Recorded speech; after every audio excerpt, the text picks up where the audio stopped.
Hello everyone, welcome to my channel Bold and Beautiful. Today ULYED about Luna's funeral. Finn and Steffy discover that Lee is hiding Luna.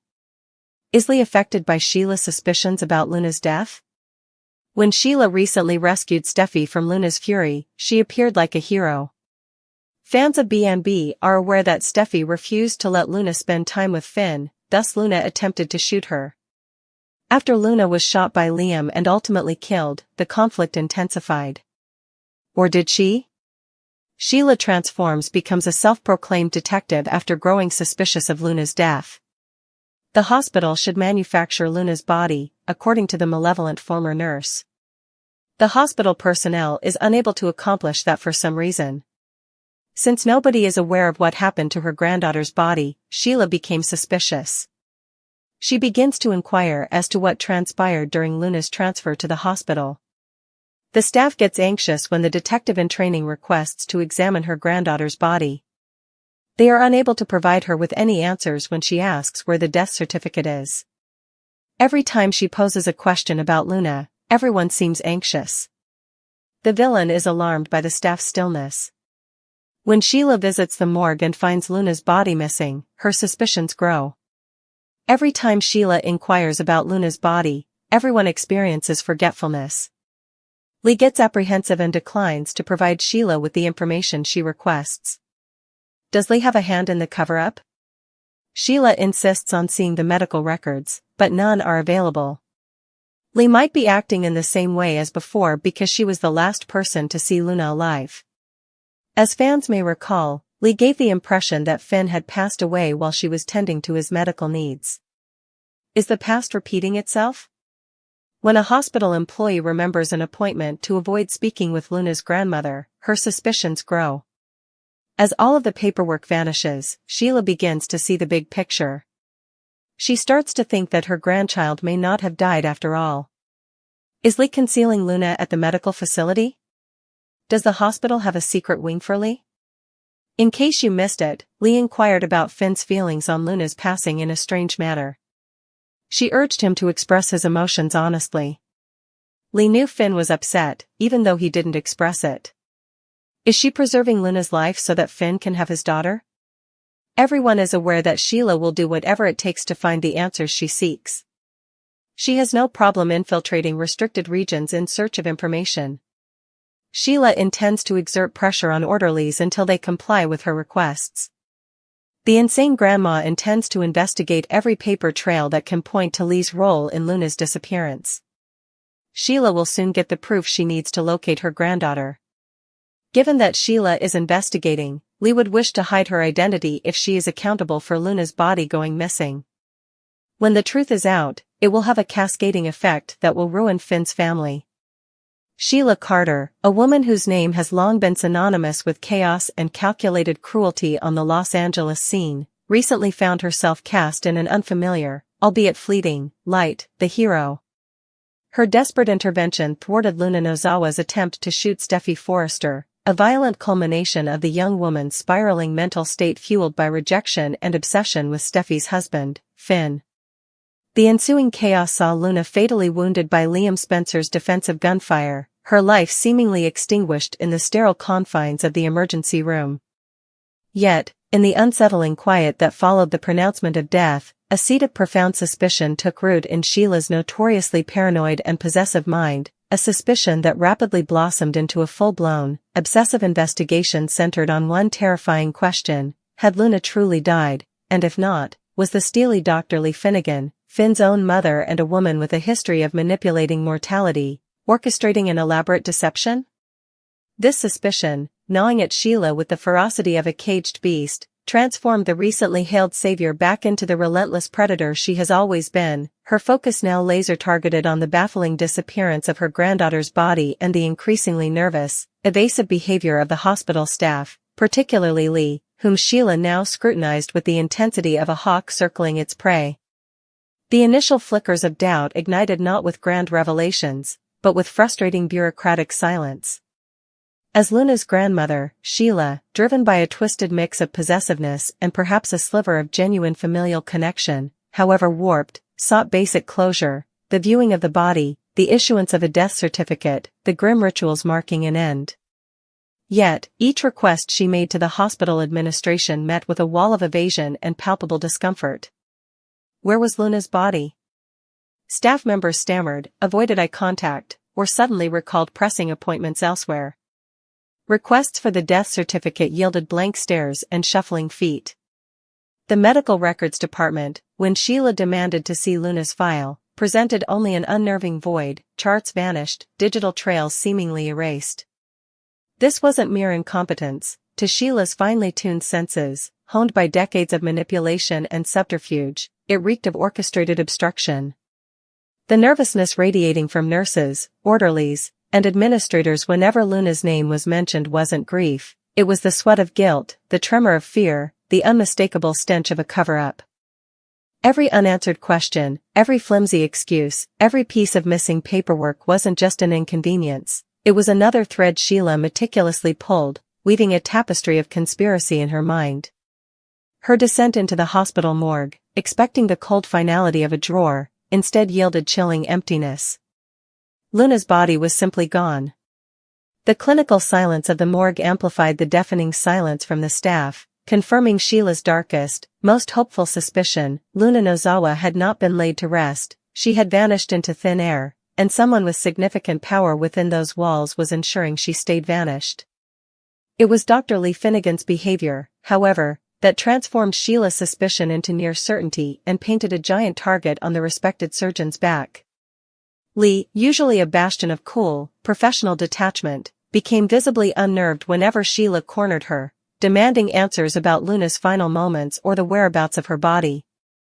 Her responses were clipped, deflective, bordering on hostile, a stark contrast to her usual controlled demeanor.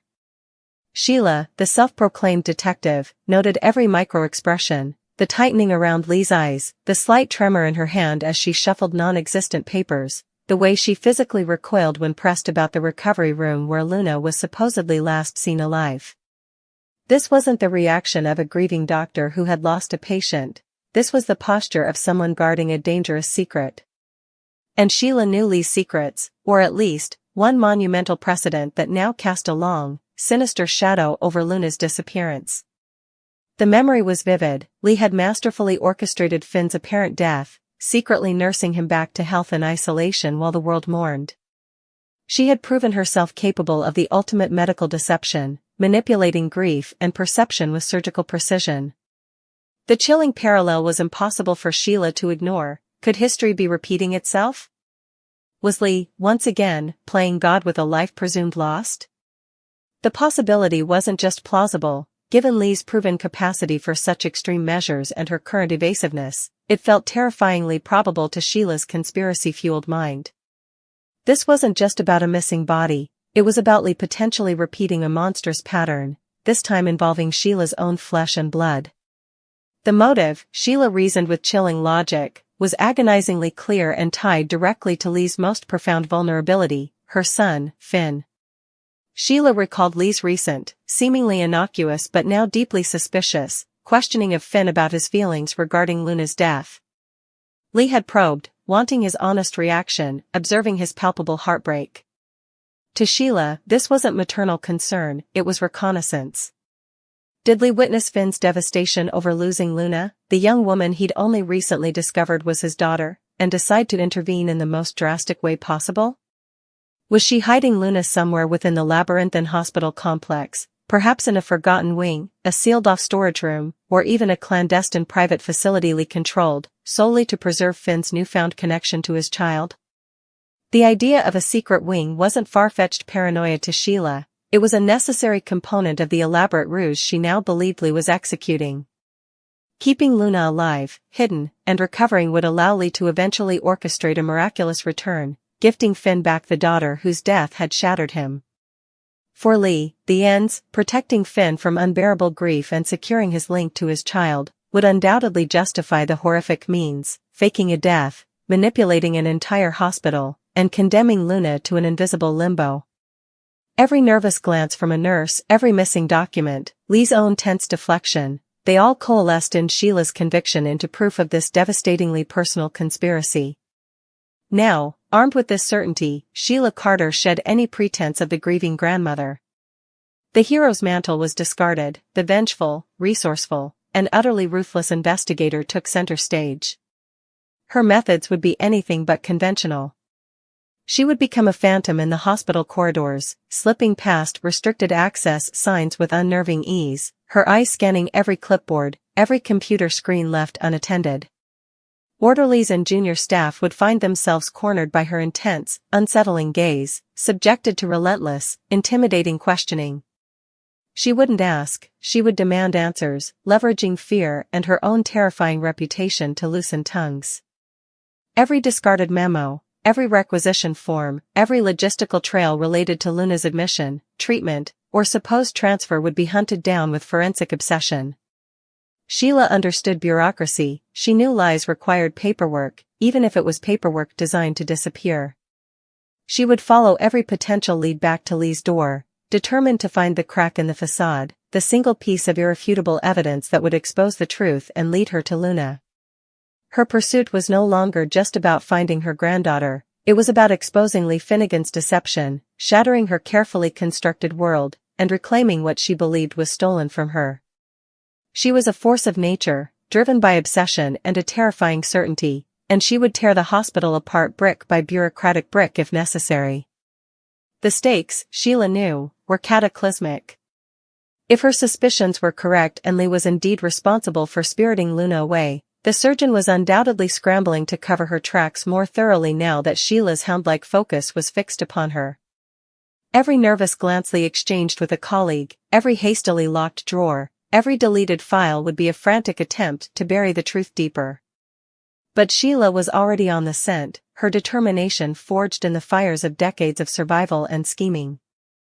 And once the truth emerged, if it emerged, the repercussions would be seismic, creating a devastating ripple effect destined to obliterate Finn's fragile sense of peace and stability. The revelation that his mother had faked his daughter's death, imprisoning her in some hidden ward while he grieved, would be an unforgivable betrayal. His marriage to Steffy, already strained by Luna's prior obsession and the trauma of the shooting, would fracture under the weight of such monstrous deception. His trust in Lee, the bedrock of his life, would turn to dust. The very foundation of his family, built on the shaky ground of Lee's past secrets and manipulations, would collapse into ruin. Sheila, in her relentless quest to uncover Luna's fate, held not just the key to her granddaughter's whereabouts, but the detonator capable of annihilating Dr. Lee Finnegan's world and everything her son held dear. The hospital corridors, once places of healing, had become a treacherous labyrinth of lies, and Sheila Carter, the most dangerous creature within it, was hunting, driven by the conviction that Luna's death was a fiction and Lee Finnegan was its author. The truth, whatever its cost, was all she sought, and she would stop at nothing to drag it, screaming, into the light. Devastated by Luna's passing, Finn accuses Steffy of not embracing his daughter. Dr. John Finn Finnegan will experience conflicting feelings when Luna Nozawa passes away from her wounds. He will accuse Steffy Forrester, his wife, of not embracing her into the family. Steffy won't feel guilty about the outcome or harbor any guilt. She still maintains that Luna was the one who started this disaster. They had to keep her away from their family because she was dangerous. Finn refuses to accept this. He believes Steffy brought about this circumstance by excluding her from his life. Luna only desired to be loved by her family. He starts to think that she might have been spared by his acceptance and love. Finn is heartbroken over Luna's passing. According to teasers for The Bold and the Beautiful, Finn will struggle to cope with Luna's passing. He found out that she was his daughter not too long ago. His desire to be a part of her life was all but dashed by Luna's actions with Steffy. Finn acknowledges that he could have changed her life years ago if he had realized she was his daughter. Although she wasn't always insane, the years of maltreatment she endured at the hands of her mother, Penelope Poppy Nozawa, turned her into a monster. The attractive doctor thinks that his daughter lost it because Steffy always resisted him having a relationship with Luna. Although he doesn't want to, he secretly believes that Steffy is partly to blame for Luna's passing. Sheila supports Steffy. According to teasers on The Bold and the Beautiful, Sheila Carter will support Steffy by claiming that Luna was mentally sick. Sheila will explain to her son that Steffy might have perished if Liam Spencer hadn't shown up at the beach house. Finn is aware that Steffy did nothing wrong and that the situation was dire. But he can't get Luna's early years out of his head. He thinks he could have changed Poppy's life if she had told him sooner. Sheila advises her son to put Luna's early years out of his mind. The past is beyond his control. Luna was a young adult who was ill. Her sole goal was to eliminate Steffy from the situation. Luna intended to murder Steffy in order for Finn to continue dating her. Steffy is blamed by Finn. Although Finn is aware that Steffy did nothing wrong, he still feels that this entire situation was brought on by her insistence on keeping Luna out of their lives. His daughter's life was cut short, and Liam is currently fighting for his own. Steffy will make an effort to comprehend Finn's emotions. She is aware of how difficult it is for him. She will not, however, regret how things turned out. All she cares about is that her family is at last safe from Luna. Dr. John Finn Finnegan now choked him, a cruel reminder of his utter failure as the chilling finality of Luna Nozawa's death settled over him like a suffocating shroud. The daughter he had only just discovered, whose existence had ignited a desperate, paternal yearning he barely had time to comprehend, was gone, extinguished violently, tragically, leaving behind not just a void in the world, but a gaping, ragged wound in his soul that pulsed with a complex agony far exceeding simple grief. This agony was a toxic cocktail, profound sorrow for the life Luna never truly had and the future he'd dreamed of building with her, a crushing guilt that he hadn't been there, hadn't known soon enough, hadn't been able to save her from the darkness that ultimately consumed her, and, most corrosive of all, a burgeoning, inescapable conviction that the person he loved most, his wife Steffy Forrester, bore a significant, perhaps even decisive, share of responsibility for pushing Luna over the edge by her absolute, unwavering refusal to accept Luna into their lives and family. Finn's devastation wasn't just about losing a child, it was the horrifying realization that the foundation of his marriage, his sanctuary, was irrevocably cracked by the very choices meant to protect it, choices Steffy made with steely resolve and now defends without a flicker of remorse. He replays the sequence relentlessly, the shocking revelation of his paternity, the fragile hope of forging a bond, Luna's initial, tentative attempts to connect, immediately met with Steffy's icy, implacable hostility. Steffy hadn't merely been cautious, she had erected an impenetrable fortress around their family unit, decreeing Luna a dangerous interloper, a threat to be neutralized through exclusion. She saw Luna's instability, her desperate actions fueled by years of neglect and manipulation at the hands of her mother, Poppy Nozawa, not as a cry for help from a damaged soul, but as inherent, incurable malevolence. To Steffy, Luna was the architect of her own misery, the creator of the mess that culminated in the beach house confrontation, a narrative Steffy clings to with absolute certainty, her conscience unburdened, her stance immovable. She feels no guilt, only a grim, pragmatic relief that the perceived danger to her children, her home, her very life, has been permanently eliminated, the safety of her core family, finally secured after the terror Luna inflicted, is, for Steffy, the only outcome that matters, justifying the harshness of her prior actions and the cold finality of Luna's end. Yet, from Finn's shattered perspective, gazing through the lens of a father's grief and lost potential, Steffy's rigid stance wasn't protection, it was the fatal catalyst. He tortures himself with the belief that Luna's core, desperate desire wasn't malice, but the most fundamental human need, a family, acceptance, love, particularly his love. He replays every interaction, every plea Luna might have made, or he imagined she would have made, convinced that had Steffy shown even a sliver of compassion, had she allowed him the space to embrace Luna as his daughter, to offer stability and unconditional love, he could have anchored her, pulled her back from the abyss.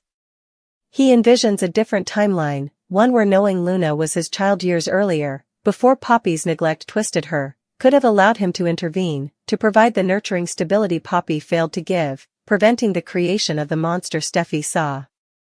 Instead, he sees Steffy's persistent opposition as the constant pressure on an already fractured mind, the repeated rejection that confirmed Luna's deepest fears of being unlovable, unwanted, ultimately shattering her last vestiges of hope and propelling her towards the catastrophic, violent act that claimed her life and nearly Steffy's.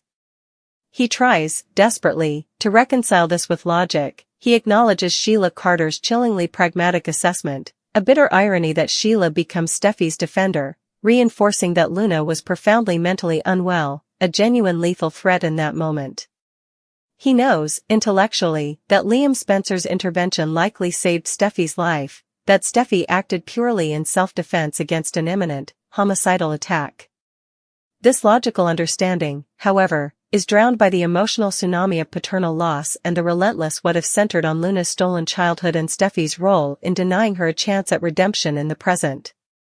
Sheila's urging to stop thinking about Luna's childhood, to accept the unchangeable past and focus on the dangerous adult Luna became, solely intent on eliminating Steffy to claim Finn for herself, rings hollow against the deafening roar of his grief and the haunting image of the damaged child within the dangerous woman. He cannot compartmentalize. The neglected, love-starved girl Luna once was as inseparable from the desperate, violent woman she became, and Steffy's refusal to see or acknowledge that potential for anything else feels like a profound betrayal of his need to connect with his own flesh and blood. This is the core of his torment. The logical exoneration of Steffy's actions in the final moments clashes violently with his deep-seated, emotional conviction that Steffy's earlier choices, her insistence about keeping Luna out of their lives, created the fertile ground for the tragedy to bloom. He sees a direct line from Steffy's rejection to Luna's escalating despair, to the beach house, to Liam fighting for his life, and ultimately, to Luna's lifeless body.